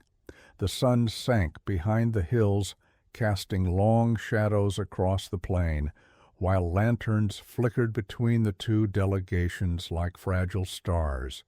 The resulting treaty contained terms that on the surface seemed unfavorable to the Muslims. They would return to Medina without performing the pilgrimage that year. They would be allowed to return the next year for only 3 days. Any Meccan who embraced Islam and fled to Medina would be returned to Mecca, though the reverse would not be required. Many companions felt a deep pang of disappointment. Some trembled with frustration, unable to reconcile the apparent injustice with their hopes. But Muhammad signed the treaty with calm conviction. He saw beyond the immediate terms to the greater purpose it would serve. Peace, even imperfect peace, would open doors that conflict could never unlock. When it was done, he instructed the pilgrims to end their state of ihram, even without reaching the Kaaba. Some companions hesitated in sorrow, but when they saw the Prophet shaving his head and sacrificing his animals, they followed. The camp slowly transformed from a place of tension to one of quiet acceptance. The men and women who had traveled so far only to be turned away now understood that obedience to God included patience with His decrees. The return to Medina was not marked by triumph, but by reflection. Some companions struggled to understand how a treaty that felt so disadvantageous could be a victory. Yet revelations came soon after describing it as a clear triumph, a decisive moment that would shift the balance of power through peaceful means. In the months that followed, the truth of this became clear. With hostilities paused, tribes across Arabia, once afraid to approach Muhammad, now came to Medina without fear of Meccan retaliation. Conversations flowed, hearts opened. Islam spread more widely during this short period of peace than it had during years of conflict. Even some Meccans who once hurled insults or stones at the Prophet now found themselves listening from a distance, drawn by curiosity and the quiet strength of the message. Families divided by the migration began to exchange visits. The tightly closed doors of Meccan society loosened, letting in a breeze of possibility. The treaty also tested character. When Abu Jandal, the son of the Quraysh negotiator, escaped Mecca and ran into the Muslim camp, bruised and desperate, he begged to stay. But the treaty required his return. It was one of the most painful moments of Muhammad's life. His companions watched with heavy hearts as the young man was led away in chains. Yet Muhammad upheld every clause of the treaty, honoring his word even when it broke his heart. Such actions, seen by Meccans and Muslims alike, revealed the depth of his integrity. Over time, the balance shifted. Some Meccans who embraced Islam formed a small independent group on the coast, disrupting Quraysh trade routes until the Meccans begged Muhammad to cancel that clause of the treaty. Piece by piece, the Quraysh found themselves losing control not through warfare, but through the natural consequences of their own agreement. Hudaybiyyah became a turning point. What seemed like a concession was in truth a master stroke of patience and wisdom. It allowed the message of Islam to spread peacefully, opened Mecca's heart a little wider each day, and paved the way for a reconciliation that once seemed impossible. And as the months passed, the desert winds carried whispers of what was coming next, an opening, a return, and a journey home that would transform not just a city, but the course of history. The path to Mecca. The months after Hudaybiyyah settled over Medina like a gentle dawn. The air felt lighter, the fields greener, and the people more hopeful. With the weight of constant conflict lifted, the community turned inward, tending to their homes, strengthening their bonds, and deepening their devotion. The mosques filled with the soft murmur of Quranic recitations. Children ran freely through the courtyards. Farmers tended their palms with renewed energy, and merchants traveled the roads with fewer fears than before. But beneath this calm, something powerful and quiet was happening. Islam was spreading. The treaty had opened a door that battle had only pushed further closed. Tribes from across Arabia visited Medina without fear of the Quraysh. They listened to the Prophet's teachings, watched the Muslim community, and felt drawn to the justice and compassion that shaped its life. It was as though the land itself, long scorched by rivalry, was slowly softening like dry soil, receiving the first rain of a new season. The changing tide in Mecca. Meanwhile, Mecca stood at a crossroads, outwardly proud, inwardly anxious. The Quraysh felt their influence thinning. Each tribe that embraced Islam weakened the old alliances that once secured their authority. Even within Mecca's walls, hearts began to shift. The wisdom of Muhammad's decisions, the softness of his character, and the integrity with which he upheld the treaty even against his own interests began to leave an impression. Some Meccans, watching from a distance, felt a stir within them. They remembered the young man once known as Al-Amin, the trustworthy.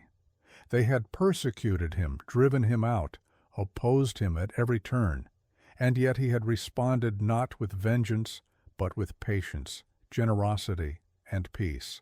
Slowly, the bitterness that had filled their hearts began to loosen.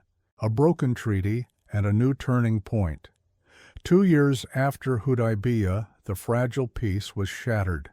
According to the treaty, all tribes allied with either Mecca or Medina were bound to its terms.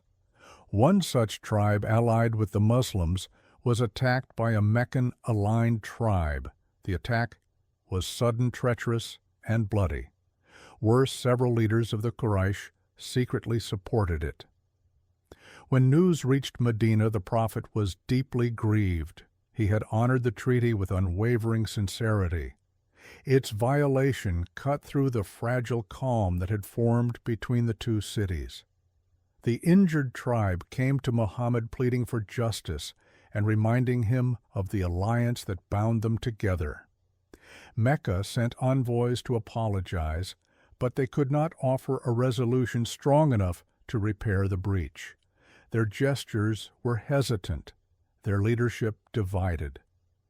The balance had shifted too far for simple words to mend. The Prophet saw what was coming, not because he desired it, but because justice now required it. The treaty that once held peace together had dissolved. Preparing for a journey long delayed. And so, quietly and carefully, Muhammad began to prepare, not for war, but for a journey that carried profound meaning. He assembled a large force far larger than any before, yet he instructed them to come without the urgency of battle. There was no thirst for bloodshed, no cry for vengeance. The believers moved with calm determination. They walked beside their camel's armor, sheathed hearts steady. The desert wind rustled through their ranks with a steady whisper, as though the dunes themselves recognized the significance of the moment. Children of Mecca, now grown, marched among the ranks, returning not as frightened exiles, but as people seeking reconciliation. As the army approached Mecca, they camped at a place called Mar al-Zahran. Fires lit the night sky, thousands of small flames shimmering across the dark plain, like a constellation fallen to earth. But even then Muhammad forbade any expression of triumph. He instructed his companions to show humility, to avoid harm, and to seek peace whenever possible. Mecca awoke that night to an unfamiliar glow reflecting off the surrounding mountains. The Quraysh, fearful and unprepared, realized the scale of the force approaching their city. They understood that resistance would bring destruction, not merely defeat. Many felt fear. Others felt relief. A few, like Abu Sufyan, long the Prophet's greatest opponent, felt the last vestiges of pride slip away beneath a tide of inevitability. The night of Abu Sufyan. Before dawn, Abu Sufyan approached the Muslim camp. He sought safety, clarity, and perhaps a chance to understand the future that awaited his city. Brought before the prophet, he stood humbled. This man who had once commanded armies against the Muslims now faced a leader whose strength came not from force, but from mercy. Muhammad spoke to him calmly. He reminded Abu Sufyan of the past, but did not shame him. He invited him to recognize the truth he had fought for so long.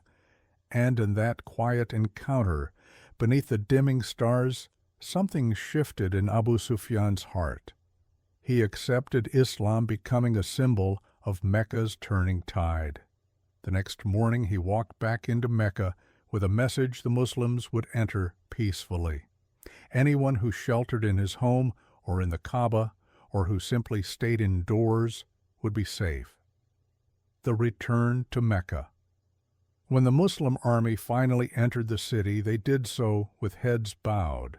There was no plunder, no shouting, no chaos. It was perhaps the most peaceful entry of a once-expelled people in the history of Arabia. Muhammad rode toward the Kaaba, his face softened by emotion. The valley that had once rejected him now welcomed him in silence. He circled the sacred house, reciting words of remembrance, his heart filled with gratitude rather than triumph. Inside the Kaaba were idols, representing generations of belief. With gentle firmness, he touched them one by one, reciting, "Truth has come, and falsehood has vanished." The idols fell not through force, but through the quiet authority of a truth that had waited centuries to return to its rightful place. The people of Mecca gathered in the courtyard, uncertain, humbled, and trembling. But Muhammad looked upon them not with anger, but with mercy. "Go," he said, "for you are all free." There was no revenge, no list of past wrongs, no punishment. With those words, he shattered a cycle of vengeance older than the city itself. After the opening, the conquest of Mecca al-Fath al-Mubin, the clear opening was not a violent takeover, but a restoration. Mecca returned to its ancient role as a sanctuary dedicated to God alone. Tribes from across Arabia, watching the mercy he showed even to his enemies, began embracing Islam.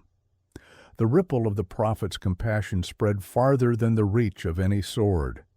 And yet this moment was not the end. It was a beginning, a quiet threshold, leading to the unification of Arabia under a message of faith and justice. As night settled again over Mecca, the mountains surrounding the city felt strangely still, as if they too were listening to the soft prayers rising from the Kaaba, marking the rebirth of a sanctuary lost and found again. The conquest of Mecca and a united Arabia. The morning light in Mecca after its peaceful surrender felt different from any dawn the city had known. A gentle stillness hung over the valley, the kind that follows a long storm when the air is cleansed and quiet. The Prophet Muhammad now walked the streets he had once been driven from, not as a conqueror or avenger, but as a man returning home after many years of exile. There was a softness in his steps, a humility in his gaze. For him, Mecca was not a prize to possess, but a trust to restore. The people gathered cautiously in the open squares, unsure of their fate. They had stood against him for over 2 decades, mocking him, persecuting his followers, forcing him from the city he loved. Their voices had once filled these streets with hostility. Now those same streets echoed with uncertainty. Would retribution fall upon them? They looked at Muhammad and saw no anger in him. Instead, they saw a calm shaped by faith, patience, and the long journey that had brought him from the caves of Hira to this moment. He stood before them near the Kaaba, the sacred sanctuary that had anchored their lives for generations. With a gentle voice, he asked, "What do you think I will do to you today?" They lowered their eyes, whispering, "You are a noble brother, the son of a noble brother. And then came the words that would enter history like a soft breeze dispersing the dust of old hatred. Go, for you are free. With this act of forgiveness, Muhammad broke a cycle as old as Arabia itself. Vengeance feud and tribal payback, once the fuel of Meccan life, were set aside in an instant. He offered mercy not just as a gift, but as a foundation for a new society, Mecca restored. In the days that followed, the Prophet set about gently transforming Mecca into a place aligned with the message of monotheism. He ordered the idols that filled the Kaaba to be removed, silent statues that had stood for centuries, their carved forms crumbling quietly as they were taken down. There was no frenzy, no destruction for its own sake. Each act was deliberate, dignified, and accompanied by recitations of verses emphasizing the triumph of truth over falsehood.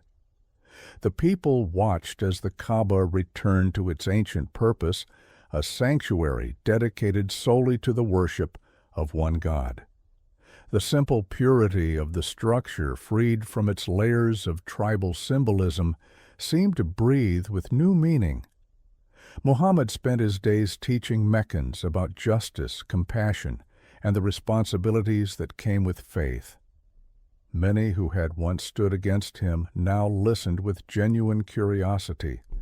Some approached him with trembling voices, seeking forgiveness for past actions. Others sought clarity, asking questions about prayer, charity, and the nature of God. He welcomed each one with patience. His closest companions, many of whom had suffered at the hands of these very people, watched with awe. What they saw in their prophet was something deeper than human courage, a commitment to mercy that reached beyond personal grievance and into the heart of divine instruction. Waves of allegiance.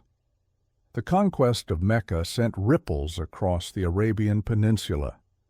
Tribes that had once hesitated to side with the Muslims, fearful of breaking with Mecca's influence, now saw the city peacefully embraced by Islam.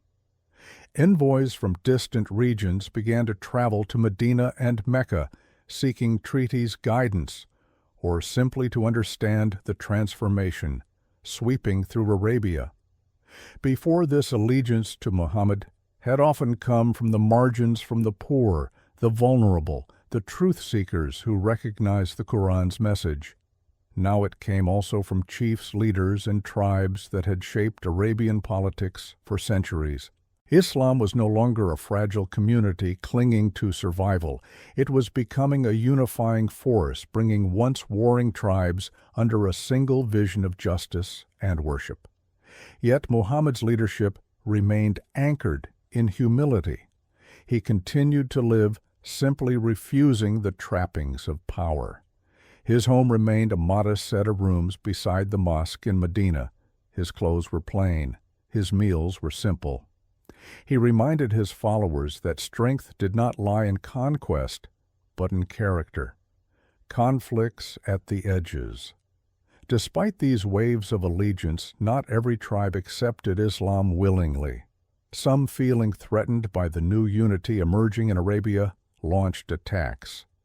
The Prophet responded with careful, balanced firmness when necessary, but always offering peace first. The most notable opposition came from the Hawazin and Thaqif tribes, who gathered a large force at Hunain, east of Mecca. Their strategy was to strike swiftly before the new Muslim unity could solidify. The conflict that followed, known as the Battle of Hunain, began with an ambush that startled the Muslim ranks. The narrow valley twisted with echoes of surprise, fear, and sudden upheaval. But Muhammad stood firm. He called to his followers with a steady voice, reminding them of who they were and what they stood for. His presence anchored them, turning chaos into resolve. By the day's end, the Muslim forces regained control and the opposing tribes withdrew. This victory, though hard won, cemented the unity of Arabia. It demonstrated that the Muslims once scattered and persecuted were now capable of defending the peace they had built. A land coming together. After Hunayn, delegations from across Arabia came to pledge allegiance to the Prophet. Some sought to learn the Quran, others wished to establish alliances rooted in justice rather than tribal power. The Prophet received each group with respect. Diplomacy became a hallmark of these years, a diplomacy guided not by conquest, but by the desire to build a community grounded in compassion. In this period, Muhammad sent letters to rulers beyond Arabia, emperors, kings, and governors, inviting them to consider the message of Islam. Whether they accepted or refused the gesture itself marked the growing reach of the new faith. Yet internally, Arabia was experiencing something unprecedented. Tribes long divided by blood feuds now prayed side by side. Markets once unstable due to cycles of vengeance now prospered under the rule of fairness. The old landscape of shifting alliances and fragile truces gave way to something firmer, more enduring, a unity that transcended clan and lineage. The Prophet's vision of society.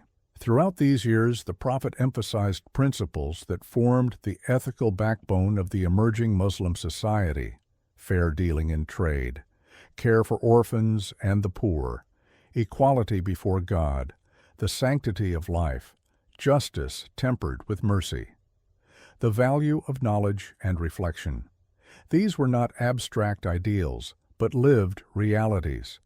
In Medina and Mecca alike, the community felt the changes shaping their daily lives toward the completion of a mission. With Mecca peacefully secured and the tribes of Arabia steadily embracing Islam, Muhammad sensed that a chapter of his mission was nearing completion. The revelations reflected this, guiding the believers toward maturity as a unified community. But one final moment remained, one journey that would gather the scattered threads of faith, history, and humanity into a single profound event. A journey back to the valley of Arafat, where the desert wind moved like the breath of ancient prophets, and where the Prophet Muhammad would deliver his final message to the people who now stood united across the vast expanse of Arabia. The farewell pilgrimage.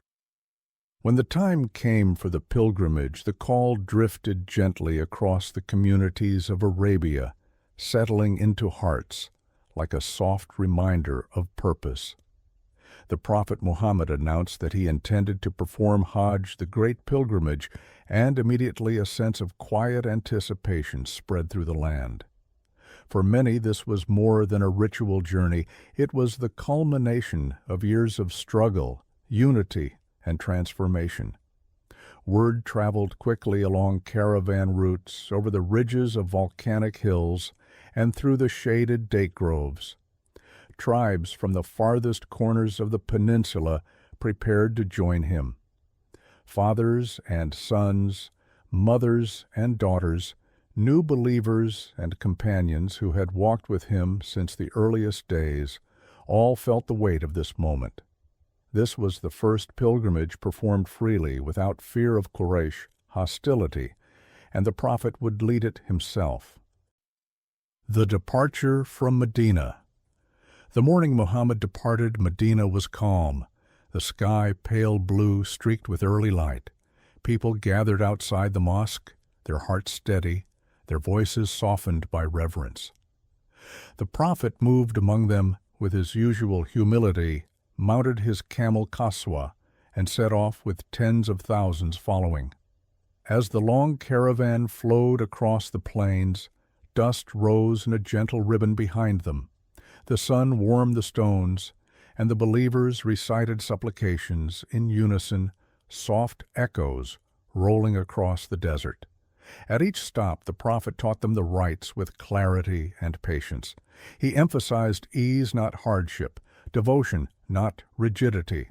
His presence turned the vast journey into a serene procession of faith. Entering the valley of Mecca days, later the caravan descended through a narrow pass into the valley of Mecca. The sight of the Kaaba, standing alone in the center of the Masjid al-Haram, brought tears to many eyes. For the Muhajirun who had once fled Mecca, in fear this was a moment heavy with memory. The Prophet himself looked upon the sanctuary with quiet gratitude. The city that had expelled him now welcomed him as a beloved leader. The rites of Hajj unfolded with grace. The circumambulation of the Kaaba Tawaf echoed with the rhythmic footsteps of thousands, all united in remembrance of the one God. The Prophet raised his hands in prayer, his face turned toward the sanctuary built by Abraham and Ishmael. He performed the sa'i between Safa and Marwa, guiding the believers with gentleness, teaching them through both word and example. But the true heart of the pilgrimage lay ahead on the vast plain of Arafat. The day of Arafat is a wide-open land east of Mecca, surrounded by low hills, and a stillness that seems timeless. On the 9th day of Hijra, the Prophet stood upon this plain, his ummah spread before him like a great sea of white garments. The sun rose high, illuminating the dusty slopes, and the thousands gathered in quiet expectation. Here, under the blazing sky, Muhammad delivered what would become known as the farewell sermon, a message of profound clarity, compassion, and universality. His voice carried gently across the crowd, steady and warm. He reminded the people of the sanctity of life, of the equality of all human beings, regardless of tribe, color, or lineage. He emphasized the rights of women, the responsibility of men, and the importance of justice. He abolished blood feuds and old cycles of revenge. He urged fairness in commerce, kindness to the vulnerable, and devotion to God. He told them that no Arab was superior to a non-Arab, nor a non-Arab to an Arab. No white person was superior to a black person, nor a black person superior to a white person, except in piety and good character. The message was simple, yet it carried the weight of an entire prophetic mission. It was a distillation of everything he had taught: mercy, justice, dignity, and unity. As he concluded, he raised his hand to the sky and asked the vast gathered multitude, "Have I conveyed the message?" A wave of voices answered, "Yes, you have." He pointed upward and said, "O God, bear witness." A revelation completed. It was during this pilgrimage, on this day at Arafat, that a verse was revealed, one that Muslims would later recognize as marking the near completion of the divine message. "Today I have perfected your religion for you, completed my favor upon you, and have chosen for you Islam as your way." The verse settled over the community like a soft light. Many companions wept quietly, understanding that a chapter of history was closing. For revelation to be perfected meant that the Prophet's earthly mission was nearing its end. The last days in Mecca. After descending from Arafat, the believers continued the rites of Hajj, spending the night at Muzdalifah, under an open sky, gathering pebbles for the symbolic stoning at Medina, offering sacrifices, and performing the final circumambulation of the Kaaba. Each step was filled with reflection, gratitude, and the awareness of participating in a moment that would echo through centuries. The Prophet moved through these rites calmly, offering guidance at every step. His face carried a mixture of peace and solemnity. He was surrounded by thousands, yet there was a sense of quiet distance in him, as though he already felt the weight of farewell. When the pilgrimage drew to a close, he returned to Medina, leaving Mecca behind once more. The city was no longer the place of hostility it had once been. It was a sanctuary of devotion, renewed and purified. Return to Medina. The journey back to Medina felt gentle but heavy with meaning. The prophet walked through its familiar streets, now filled with people who had grown into a community united by faith and compassion. Children greeted him, men and women offered their blessings, and the city welcomed him with warmth that felt almost like an embrace. But within that embrace lay a subtle sadness. Some companions noticed that the prophet had grown quieter, more contemplative. His teachings focused increasingly on preparing the community for the future one without his physical presence. He emphasized the importance of clinging to the Quran and upholding justice. He reminded them to treat one another with kindness and to avoid the conflicts that had once plagued Arabia. Though he had completed his pilgrimage, the journey of his life was drawing toward its twilight. And as the days of Medina unfolded with gentle regularity, a soft shadow began to settle across the horizon, whispering of an ending that would shake the hearts of those who loved him. Passing into eternity. The months following the farewell pilgrimage unfolded in Medina with a calmness that felt almost suspended in time. The gardens rustled softly in the afternoon breeze. The call to prayer drifted through the warm air, and the city seemed wrapped in a peaceful stillness, as though it sensed something profound drawing near. The Prophet Muhammad moved gently through this quiet season, teaching, counseling, and offering wisdom to the community that had grown around him like a flourishing oasis. His presence remained steady, but there was a softness to him now, a quiet depth in his gaze. He spoke often of maintaining unity, of caring for the weak, of avoiding disputes. He emphasized the Quran, its guidance, its mercy, its light. Those closest to him listened with unusual attentiveness, sensing that these were not simply reminders, they were farewells woven into guidance. The first signs of illness. Not long after returning from Mecca, the prophet began to feel the early touch of illness. At first it was subtle waves of fever that rose and fell, moments when fatigue pulled at his body. But even in discomfort, he continued to lead prayers, greet people, and offer counsel. One evening, as the sun dipped low and the shadows lengthened over Medina, the fever intensified. Heat coursed through him, and he was wrapped in blankets yet still felt cold.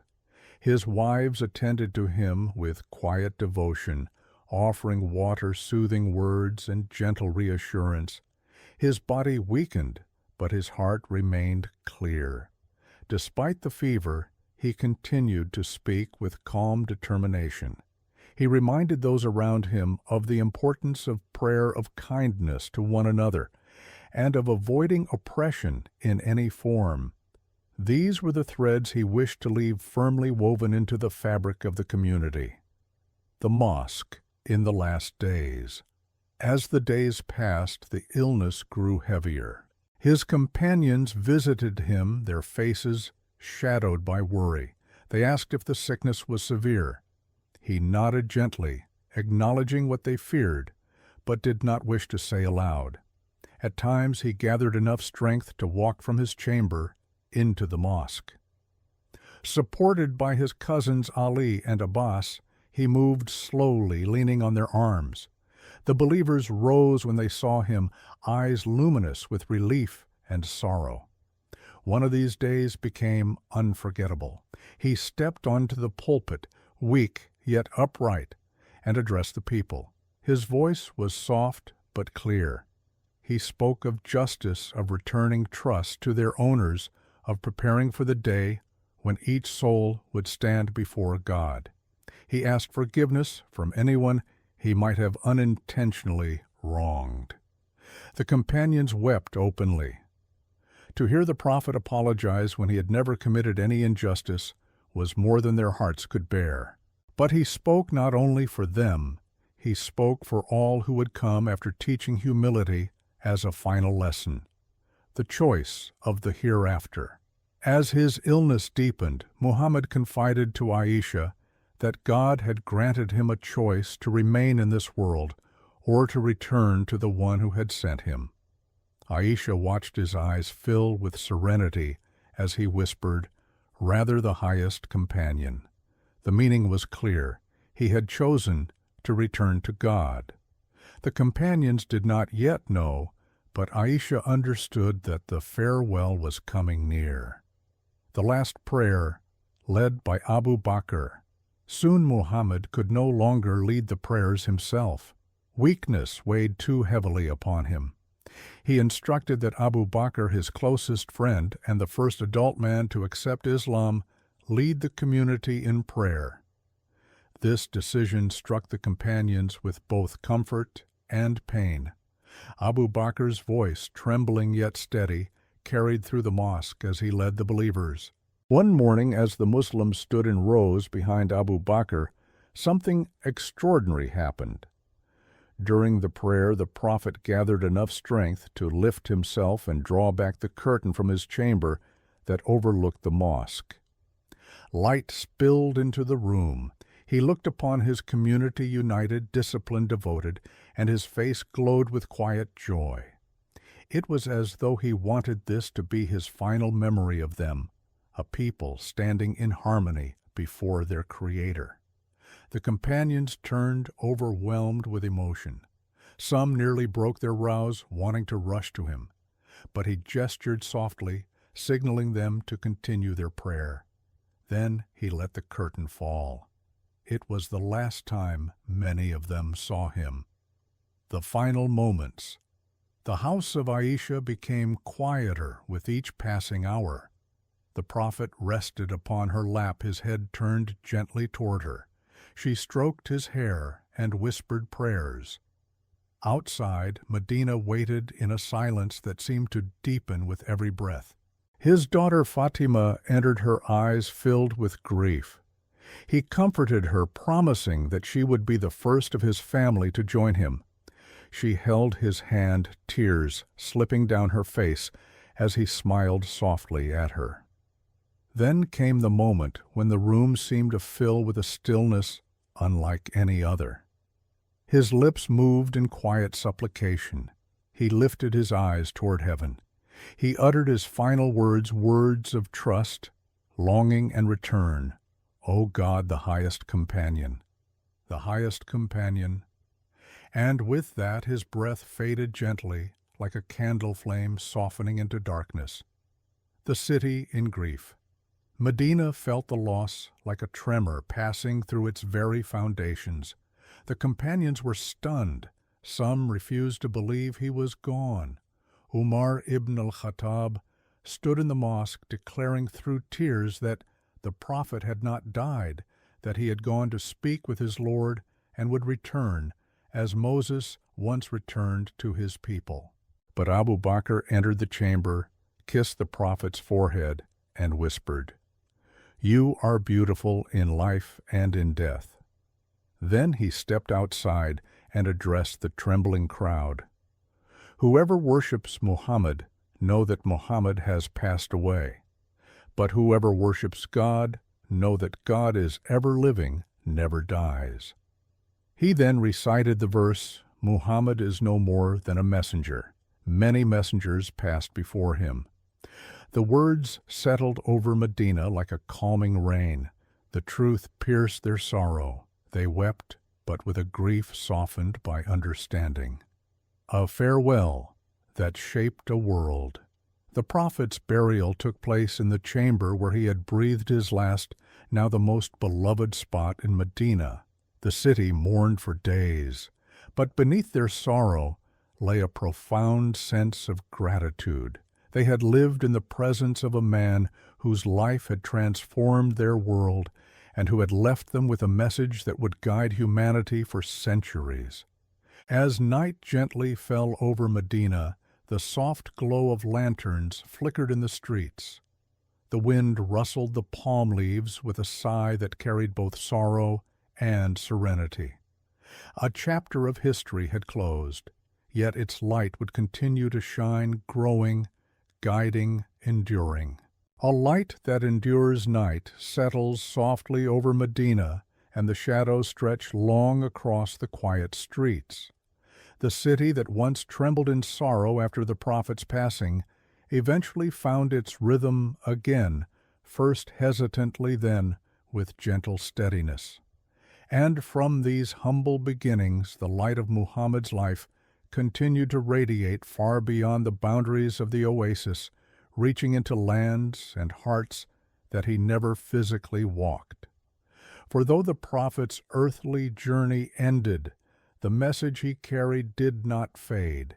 It lingered in the recitations of the Quran, in the memories of those who knew him, and in the moral fabric of a community he had stitched together with kindness, patience, and justice. This final part of the story is not about battles or migrations, nor about cities won or lost. It is about something far quieter and yet far more enduring, the way a life lived in truth continues to shape the world long after the voice that carried it has gone silent. The early aftermath, a community finds its footing. In the days that followed the prophet's burial, the people of Medina gathered often in the mosque, sitting in circles of remembrance. They spoke of his teachings, his manner, his smile, the gentle way he corrected mistakes, and the firmness with which he upheld justice. They remembered how he ate simply, walked humbly, and forgave freely. They recalled how he cared for orphans, honored the elderly, and comforted the grieving. These memories became their compass. Abu Bakr, the prophet's closest companion, stepped into leadership with humility, calling the people not to his own authority, but to their shared commitment to God. He reminded them that Muhammad's mission had never been about him as an individual, but about the guidance he delivered. Under Abu Bakr, the community preserved its unity, held fast to the Quran, and stabilized the peninsula during a difficult transition. Then came Umar, whose leadership strengthened the growing society with administrative clarity and deep moral conviction. Under him, the teachings of the prophet began to echo across new regions as people encountered Islam through its governance, justice, and ethical example. But even as the political landscape shifted, the essence of Muhammad's legacy remained rooted not in conquests but in character. The Quran, a living echo of revelation. One of the most enduring aspects of the prophet's legacy is the Quran recited, memorized, and cherished by millions. Every verse revealed to Muhammad during those 23 years is preserved in the exact form it first entered his heart. Its words flow through the throats of believers, like a river of memory carrying the cadence of his recitation through generations. Children across the world learn its verses by heart, their voices rising in soft, lilting tones at dawn. Scholars devote lifetimes to studying its meanings. Its teachings on mercy, justice, gratitude, and patience continue to shape civilizations. Wherever the Quran is recited, the echo of Muhammad's voice seems to shimmer just beyond hearing soft, steady, rhythmic. The Sunnah, his life as a guide. Beyond the scripture, the prophet's actions, his Sunnah became a model for daily living. People preserved every detail of his conduct, how he greeted others, how he settled disputes, how he prayed, spoke, ate, forgave, and lived with humility. His teachings emphasize balance, compassion, simplicity, and sincerity. Across centuries, his example guided households, informed leaders, shaped communities, and offered solace in times of distress. His life became a mirror in which people saw not perfection of circumstance, but perfection of intention. A global tapestry of faith. As decades passed into centuries, Islam spread across continents, into Persia's mountain ranges, across North Africa's deserts, along the shores of the Indian Ocean, and into the forests and plains of Southeast Asia. It traveled not only through armies but also through merchants, scholars, travelers, and storytellers. It entered cities through the hands of those who traded fairly, through the words of those who taught with sincerity, and through the hearts of those who sought meaning. In faraway places where people had never heard the language of Arabia, they encountered the principles Muhammad taught: mercy, justice, honesty, community, the sanctity of life and service to God. It is said that faith does not spread by force but by the gentle example of those who embody it. And so the Prophet's legacy reached distant lands, not through the noise of conquest, but through the quiet persuasion of moral character. A civilization of learning and light. The teachings Muhammad left behind ignited a flourishing of knowledge in the centuries that followed. The Islamic civilization that emerged valued learning as almost sacred. Scholars translated ancient works, advanced mathematics, developed medicine, refined philosophy, built observatories, and preserved knowledge that might otherwise have been lost. Hospitals, libraries, and universities grew in cities like Baghdad, Cairo, Fez, and Cordoba. At their heart lay a simple prophetic teaching: seeking knowledge is a duty. This reverence for learning did not belong solely to scholars. It was rooted in the Quranic command to reflect upon the signs of creation, to seek wisdom in the world, and to use intellect as a bridge to understanding. A legacy of mercy.